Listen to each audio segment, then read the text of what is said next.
How's it going, everyone? In today's video we're going to be learning how we can make pizza. It's not your usual Python tutorial, of course, but to celebrate 200,000 subscribers we're going to be making pizza. Starting with the ingredients. Here I have some salt, followed by some pre-made pasta sauce, because I don't really want to do that on my own for this tutorial. Something simple. And then we have mozzarella and some dry yeast, which we will be using for the flour or the dough, some olive oil, and finally we have the flour and the Parmesan cheese. These are all very important ingredients for creating pizza. But next I'm going to clear the table so that we actually have room to make the dough. So I'll put the salt there, I'll put the pasta sauce where it came from, the mozzarella can just hang out next to the oven, and yeah, now we have some more space to make that dough. And the Parmesan can sit there and watch, or actually I want to put the mozzarella there. And I know you're wondering, how am I so good at talking and making pizza at the exact same time? Well, I'm actually not. I'm one of the worst multitaskers in the universe. So right now I'm just commentating on what I actually did. But anyway, to start off, I'm adding some flour to this bowl. I can't really describe how much I used. Maybe it's like 2 fistfuls or 3 fistfuls. I'm going to say fists. I know you don't do that in cooking, but who cares? Just need some flour there to get started, and I'm going to add the yeast on top, just so that we can try to mix it better later. And I'm absolutely going to forget to mix it, but the idea behind it was that you would mix the yeast with the flour from the beginning. And as I was opening this yeast or pouring it out, I remembered that there was another vital ingredient which I completely forgot about. And this is sugar. We need to feed the yeast so it actually pumps up the bread. We don't want to have flat bread, even though our pizza is going to end up pretty flat. So here I took out some sugar. I was just trying to understand which kind of spoon I would use to take the sugar out of the sugar bag. And I decided a huge spoon would be fine, but a tablespoon would probably be much better to demonstrate how much you actually need. So I'm just going to sprinkle that over the yeast so that the yeast will have time to smell that sugar and understand what the hell it's doing in this bowl. Now here I was supposed to mix all of this so that when I poured the water in, it would be nicely mixed already. But since I have the recording curse, I just poured the water directly on top of all of it. So it's not going to make the biggest difference in the world, but it will make it slightly harder to mix it perfectly.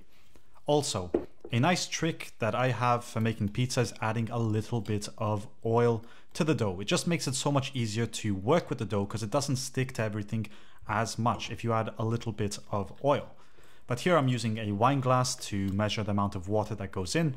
Usually I start with a fork or a spoon when it comes to mixing this because I hate getting my hands dirty. Or, I mean, that's not entirely true. I just don't want to get it dirty for this part of the process. And I found it so much easier just to start with a fork or a spoon. But now that the liquid has absorbed, we can finally use our hands to do the dirty work, which is smashing this poor dough into its final form. Or its pre-final form? Yeah, we will go with that. Its pre-final form, which is going to be a ball. But we want to make sure that everything gets smashed together nicely because it needs to mix, it needs to breathe, it needs to absorb everything that we've put into this dough. And if the dough is too sticky, just add some more flour. Make sure that it doesn't stick to your fingers too much. It just makes it easier to work with the dough. So here I added a little bit too much flour, which is perfectly fine. Once you feel that it's not sticking to your hands 100%, you can move it. Or actually, I'm just going to press it a bit more because it's kind of fun. But after you do this therapeutic squeezing, you can move it to your workbench, which is going to be directly under my bowl. Also, at this point, I recommend adding a bit of salt. Otherwise, you're going to have flavorless bread. The texture is going to be all right, but then when you taste the bread, you're not going to taste anything because there's no salt. So here's a good moment, or this is a good moment that you can actually add some salt and it won't interfere with the yeast. But next I'm going to move it on to my work table or my bench or my kitchen counter. I'm at a loss of words. Who cares? You know what I'm doing now. I'm going to press on this bread, on this dough for about 10 minutes. And I'm going to fast forward this part because it takes forever, even though it is satisfying.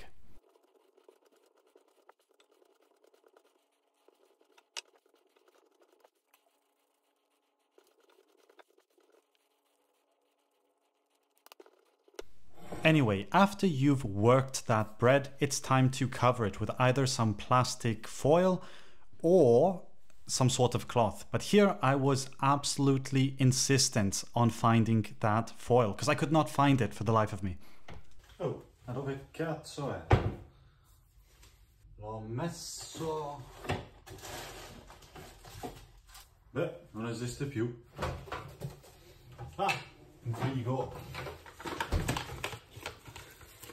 I put this in the fridge. It's important the plastic stays cold. And now we wait. And practically I just put it in one of my shelves and then I just closed the door so it was completely dark, because everybody knows that dough loves darkness. Please check Google before confirming that. But I'm just going to clean the desk so we can get started with slicing the mozzarella next while that dough rises slowly. And I mean, it's kind of straightforward. You just want to slice it into beautiful ovals or circles or whatever. And I mean, essentially it falls apart most of the time, but don't let that deter you from doing your job, which is slicing it into many pieces. As you can see, a lot of these are just not going to end up as ovals. But that doesn't depress me. That doesn't make me sad. It just makes me want to slice more things. I need a therapist. But once you've called your therapist and sliced that mozzarella, next we can put it on a plate and place it in the fridge or something, or on the side. Up to you. We just want to let that mozzarella dry out a slightly bit while we're preparing everything else. Otherwise, you're going to end up with a pizza swamp in the oven if it's too wet. But after about an hour, I had my bread rise to this point. I don't know how to justify it or how to describe it. You can see it in the image. So next we need to turn on our oven.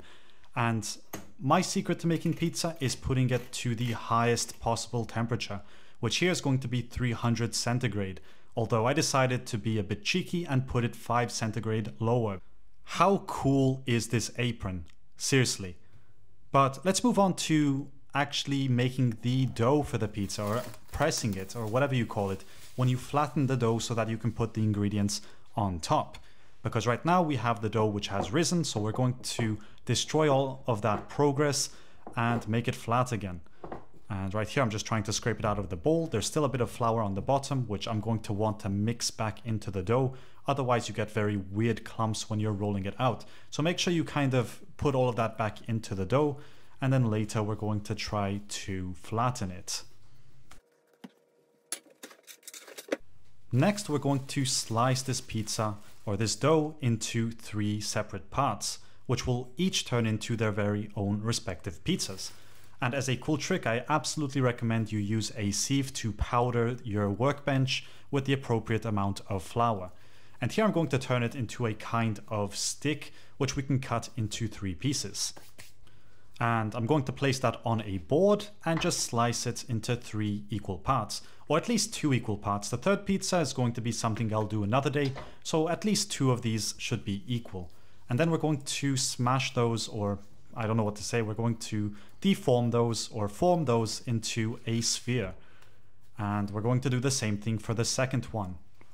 Finally, it's time for the final part of the flattening, or the semi-final, because first we will flatten them with our hands, and then we're going to use the forbidden technique with a wine bottle to further flatten them. And I saw many videos on how they would do this in Napoli and how they would recommend you don't do this because it kind of ruins the bread. They would do everything by hand, and I respect that. But for a quick homemade video, I'm going to use the bottle. I hope the Italians from Napoli can actually forgive me for my terrible flattening skills. It just makes it so much easier when you're doing this at home. And yeah, I would use a wine bottle because I think that's quite simple. It gets the job done perfectly fine. And then I'll do the rest with my hand.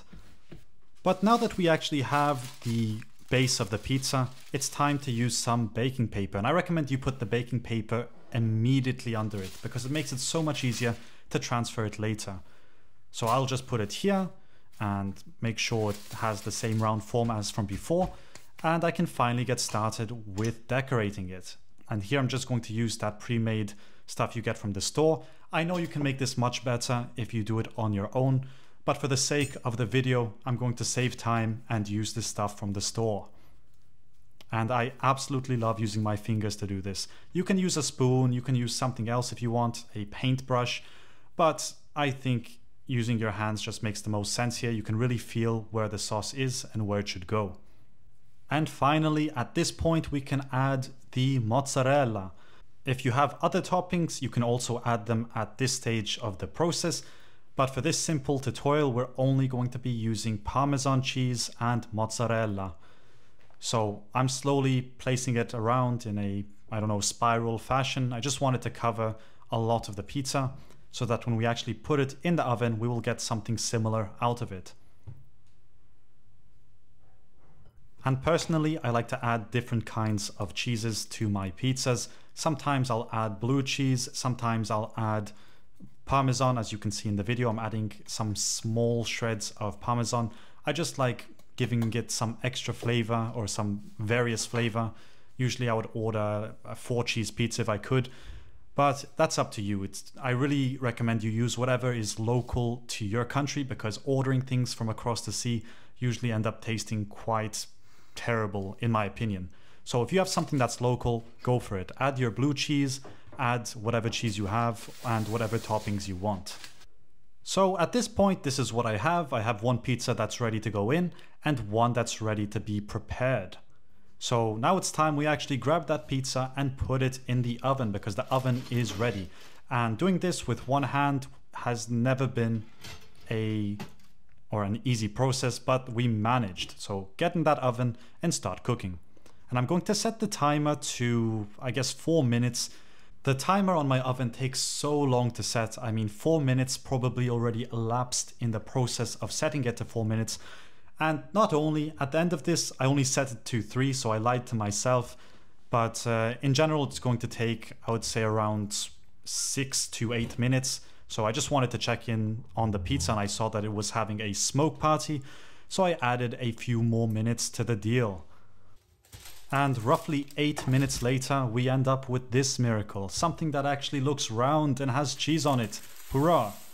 So, I mean, I would just let it cool down for a bit because it's impossible to slice when it's actually hot. And yeah, that was my pizza tutorial.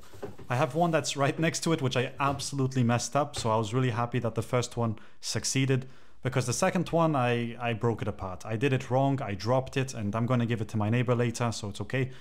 Just like my mom taught me, give things to your neighbors because they will appreciate it. Also, I have some basil or basilicum that just goes on top of the pizza. It looks quite decorative and looks quite nice. People love that stuff as well. I love it. So, I mean, if you want to decorate your pizza, I recommend adding some of that. And this is the product. This is what I made. I hope you guys enjoyed this video because I made it with my heart. I didn't use any measuring cups. I didn't plan it at all. So let me know what you think about this pizza in the comment section down below, whether you have a nice recipe or any tips and tricks. But otherwise, as always, thanks for watching and I'll see you in the next video.